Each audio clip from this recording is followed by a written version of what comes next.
Pinagpapaliwanag po ng Bangko Sentral ng Pilipinas ang ilang bangko at e-wallet firms na hindi pa rin nagtatanggal o nagwe-waive ng interbank transfer fees.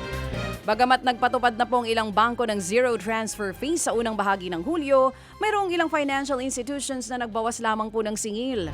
Sa ngayon po'y sinusuri na po ng BSP ang mga isinumiting paliwanag ng mga bangko at e-wallets.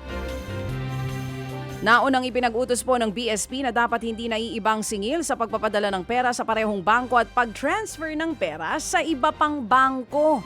Kung ang iba ay nagdesisyong tanggalin ang kanilang singil, maaari pa ring piliin ang mga hindi pa sumusunod na ipatupad po ang parehong halaga ng interbank transfer fees sa intrabank transactions. Sa iba pa pong balita, malapit na raw pong igawad ng DPWH ang mga kritikal na contract packages para po sa Bataan-Cavite Interlink Bridge. Layon po ng proyekto na makonekta po ang Bataan at Cavite sa pamamagitan po ng tulay sa Manila Bay. Ayon naman kay Public Works Secretary Vince Dizon, nasimula na po ang ilang kontrata para sa ibang bahagi po ng tulay. Sa kabila po nito, aminado po si Sec Vince na hindi matatapos sa loob ng termino ng Pangulong Bongbong Marcos Jr. ang proyekto.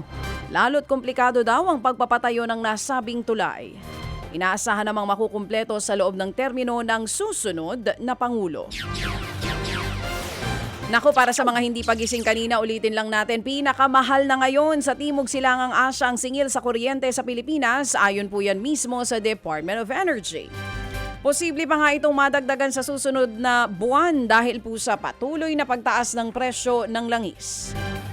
Ayon po sa DOE, umaabot na po sa 12 pesos at 43 centavos kada kilowatt hour ang karaniwang singil sa kuryente sa bansa na mas mataas kaysa sa Singapore.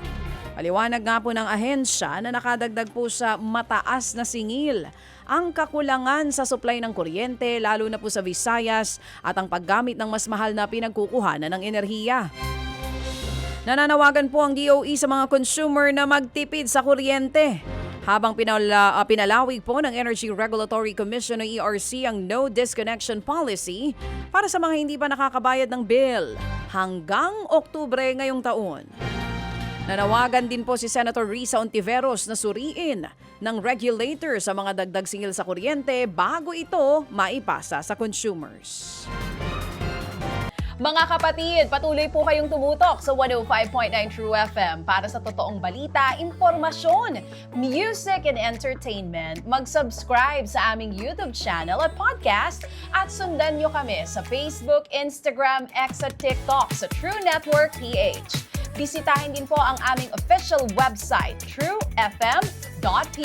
At panoorin din kami sa True TV Signal, Channel 19. Kami po ang 105.9 True FM. Laging true sa'yo, kapatid.